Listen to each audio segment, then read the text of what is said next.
Salutations bien-aimés dans le Seigneur, je bénis le Seigneur pour vos vies, je bénis le Seigneur pour vos âmes et pour vos esprits. Soyez les bienvenus dans Coffee Communication, nous sommes de retour et nous sommes de retour avec des enseignements pour la seule gloire du Seigneur.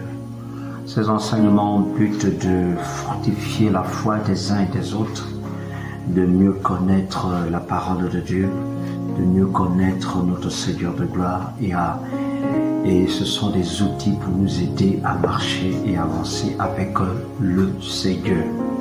Et cela tourne autour de la doctrine, la sainte doctrine. Donc nous aborderons des thématiques qui sont autour de la précieuse parole du Seigneur. Et aujourd'hui, par la grâce de Dieu, après la prière, le thème de notre grand chantier d'enseignement, c'est celui du Fils de Dieu. Donc nous allons nous étaler par la grâce de Dieu en 10-15 minutes sur la personne du Fils de Dieu. Nous, les croyants chrétiens, nous, les enfants de Dieu, nous qui basons notre foi sur le Seigneur Jésus, nous croyons qu'il est le Fils de Dieu. Prions ensemble, bien-aimés dans le Seigneur. Abba Père, nous voulons saluer ta sainteté, nous voulons te glorifier, nous voulons t'exalter pour tout ce que tu fais pour nous, pour ta bienveillance.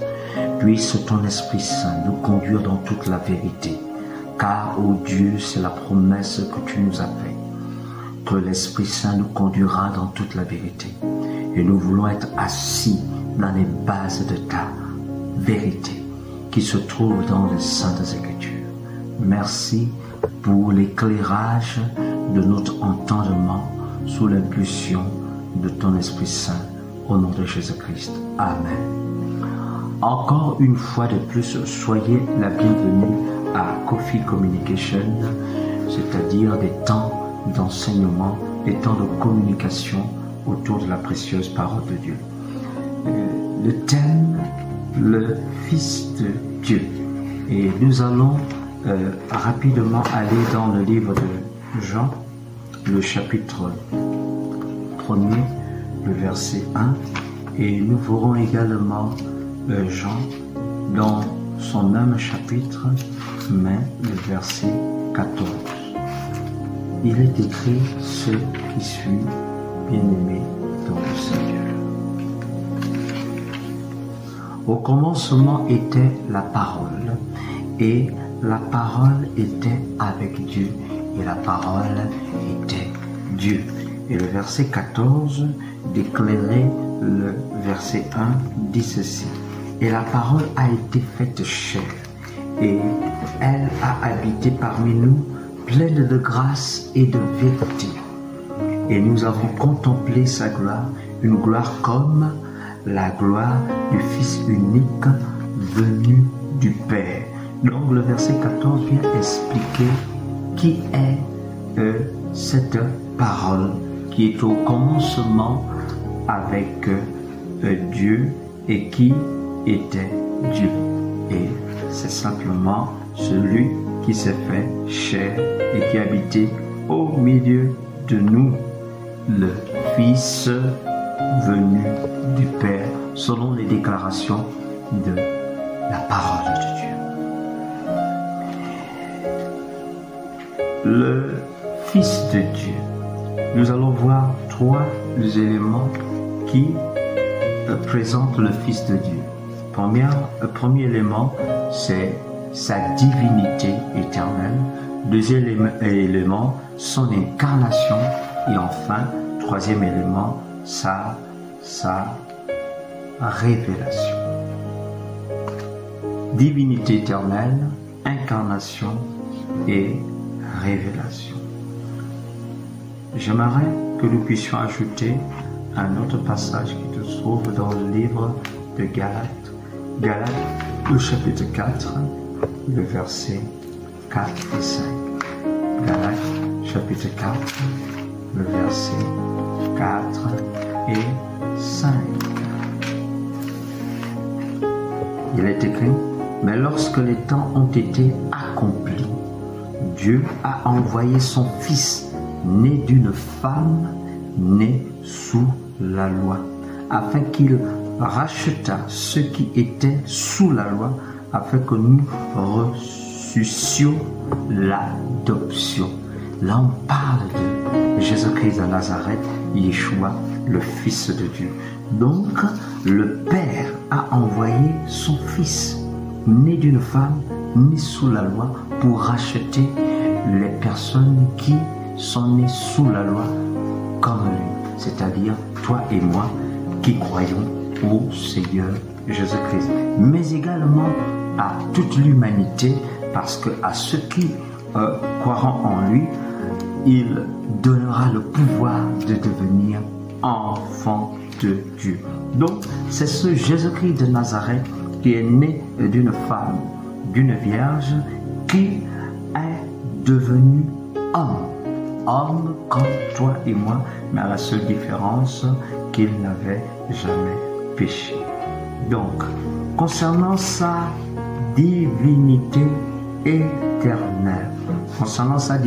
éternelle, il y a Jean, le chapitre 17, que nous allons lire, le verset 5.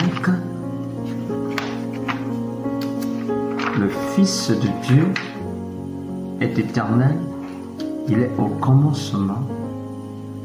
Alors, le chapitre 17, le verset 5 dit ceci, pour appuyer ce que Jean avait déjà fait comme déclaration au début de ses écrits.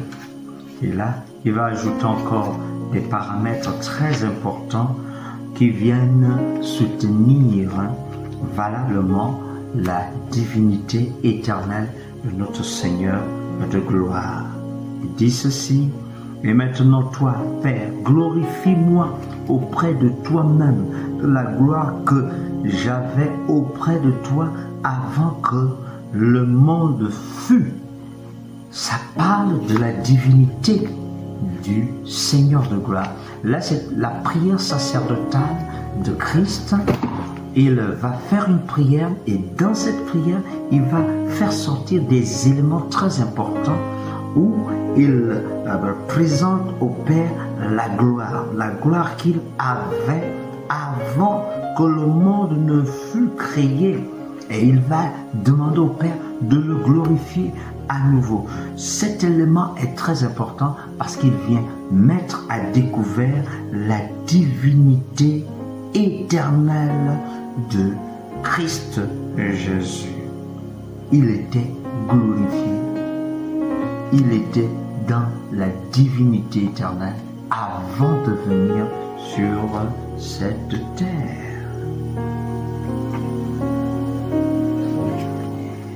Non seulement le Seigneur de gloire a une divinité éternelle, c'est-à-dire qu'il existait avant la création de l'humanité et qu'il a participé valablement. Quand vous allez dans Genèse, dans son commencement, dans son premier chapitre, il y a une déclaration forte. Au chapitre 2, faisons l'homme à notre image.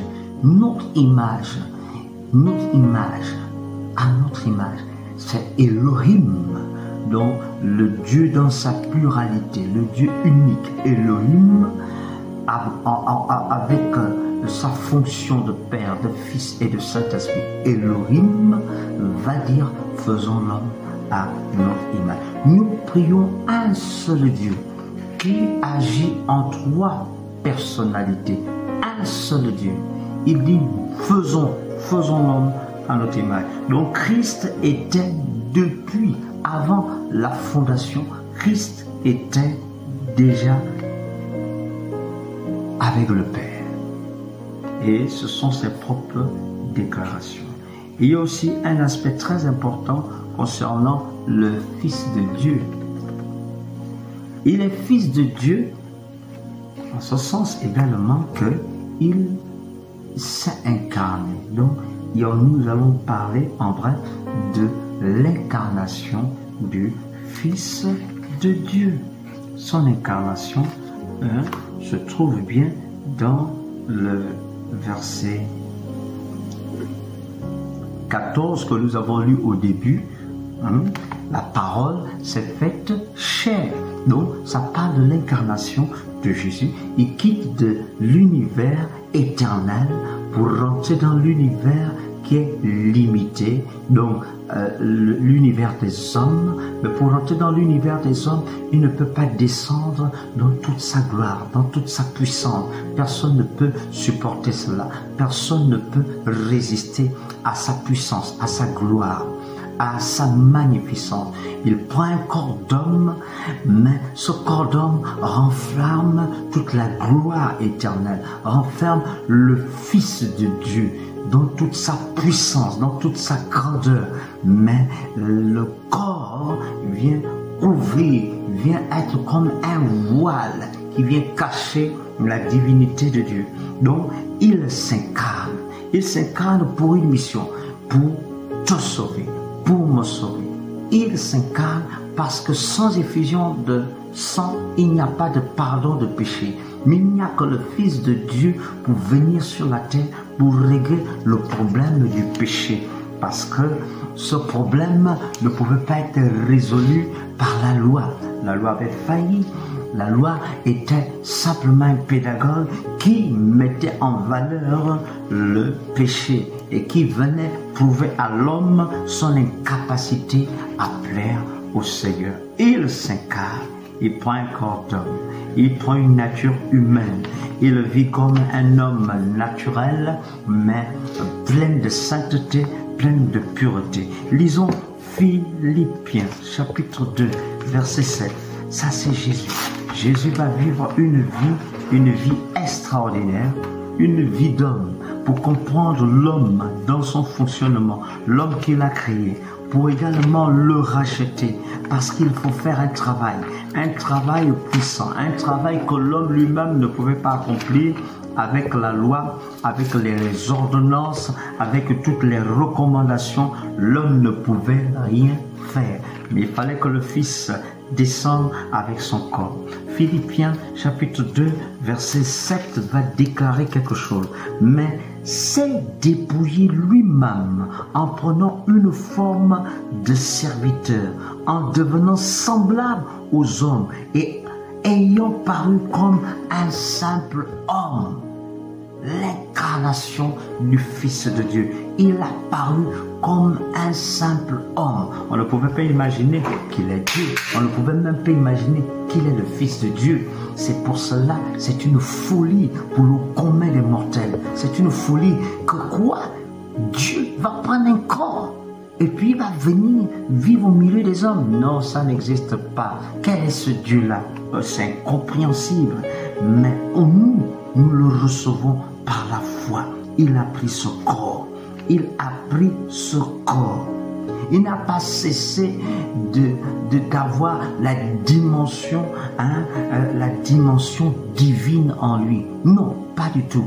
En prenant ce corps-là, il avait toujours la dimension divine. Et je m'adresse à toi, lecteur de la parole de Dieu. Il est dit qu'un jour, il va monter sur une montagne pour prier avec trois de ses disciples. Et là, quelque chose va se passer, la transfiguration.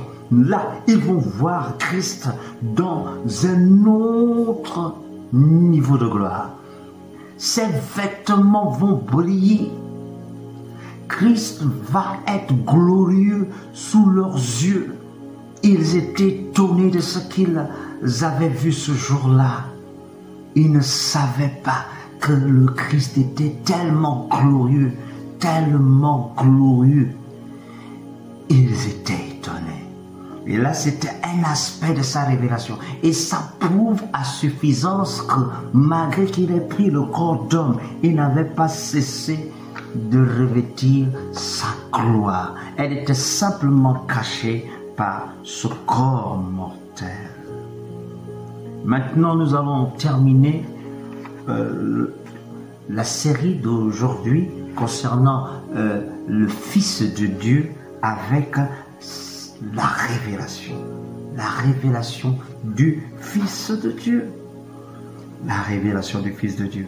Allons-y dans Matthieu, le chapitre 17, versets 2 et 5. Donc, il porte un corps, il s'incarne et il vient se révéler. Il vient révéler sa personnalité. Elle est certes voilée à cause du corps, mais il vient révéler sa personnalité. Matthieu chapitre 17, versets 2 et 5. Lisons d'abord ce passage. Il fut, la transfiguration, transfiguré devant eux. Son visage resplendit comme le soleil et ses vêtements devinrent blancs comme la lumière. Lisons le verset 5. Comme il parlait encore, une nuée lumineuse les couvrit. Et voici, une voix fit entendre de la nuée ces paroles. Celui-ci est mon fils. La révélation. Celui-ci est mon fils bien-aimé, en qui j'ai mis toute mon affection. Écoutez-le. La révélation. Cette révélation ne vient pas de Christ d'abord. Elle vient du Père. Le Père révèle le Fils à l'humanité. Le Père révèle le Fils à ses disciples. Il le dit clair et net, celui-ci.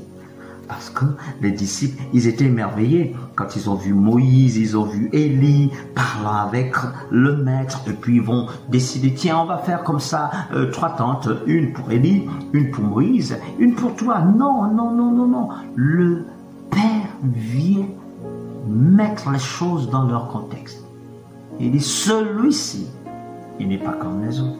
Il n'est pas comme Élie. Oui, Élie était un homme de feu.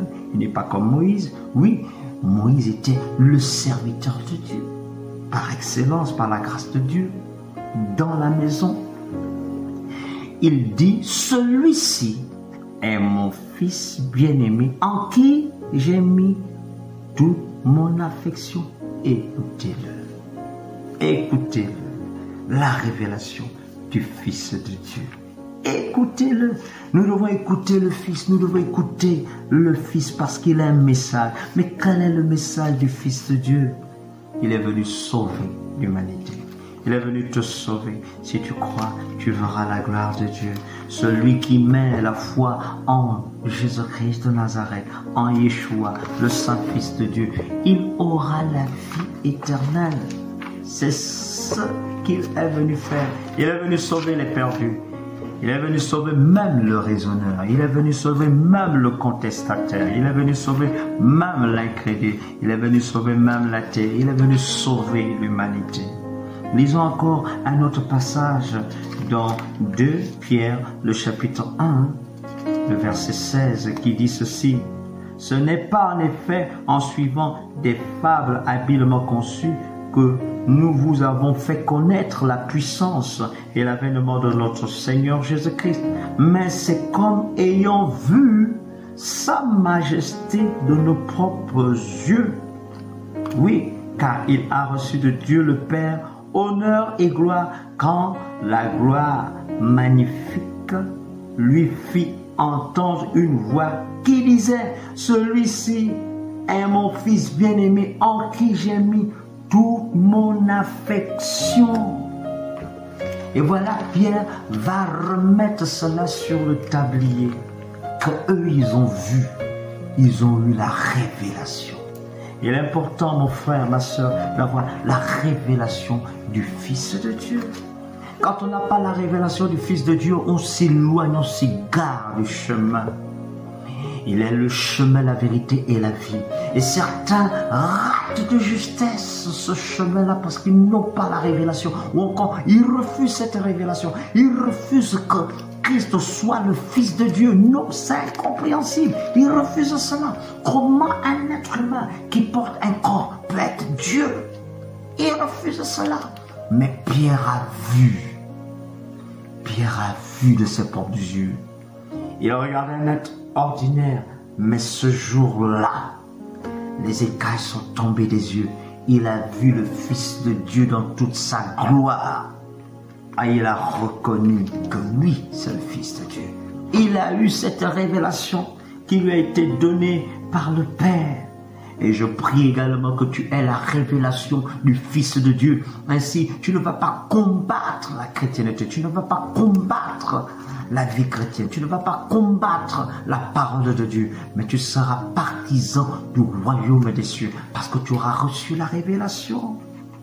Quand on a la révélation, on se dépouille de ce qui nous alourdit. Quand on a la révélation, on marche dans la sainteté et dans la pureté. Quand on a la révélation, on cherche à plaire au Maître. Quand on a la révélation, on sait en qui on a cru, malgré les circonstances de la vie, malgré les épreuves, les difficultés, malgré les rejets des hommes, malgré les incompréhensions, on demeure ferme parce qu'on a la révélation.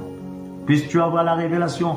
Pierre a eu la révélation. C'est pour cela qu'il n'a pas changé jusqu'à sa mort. Certes, il a régné dans le parcours, mais il est revenu par la grâce de Dieu. Et là, jusqu'à sa mort. Je prie que tu aies la révélation.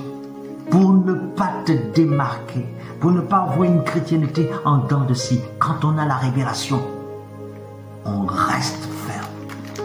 On ne saute pas de la barre. On ne s'éloigne pas du Seigneur. On ne fuit pas Christ. On reste avec lui. Puisses-tu avoir la révélation. La révélation du Fils de Dieu. Pas les fables. Il faut savoir qui est ton sauveur. Bien-aimés, nous allons nous arrêter là. Et je crois par ces quelques paroles, par la grâce de Dieu, que tu as pu comprendre le Fils de Dieu. Et nous avons dit que le Fils de Dieu, et avant de venir sur la terre, avait une divinité éternelle. Et nous l'avons vu au travers de saintes paroles. Et qu'il a pris un corps d'homme, donc il s'incarnait, il a pris un corps d'homme pour être en contact avec l'humanité et dans l'objectif de sauver l'humanité. Et le Père a révélé son Fils. Et plus tard, lui aussi, il va se révéler à l'humanité.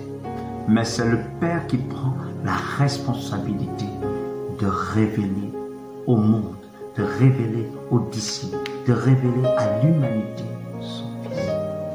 Que le Seigneur te bénisse pleinement. Souviens-toi, Yeshua, le Saint-Fils de Dieu, il est le Fils de Dieu. C'est insensé, incompréhensible pour le commun des mortels. Mais pour ceux qui ont la foi, c'est une puissante révélation. Et nous rendons grâce à Dieu parce qu'il a envoyé son Saint-Fils pour nous. Que Dieu te bénisse, que Dieu te garde dans la paix et dans la joie du Seigneur.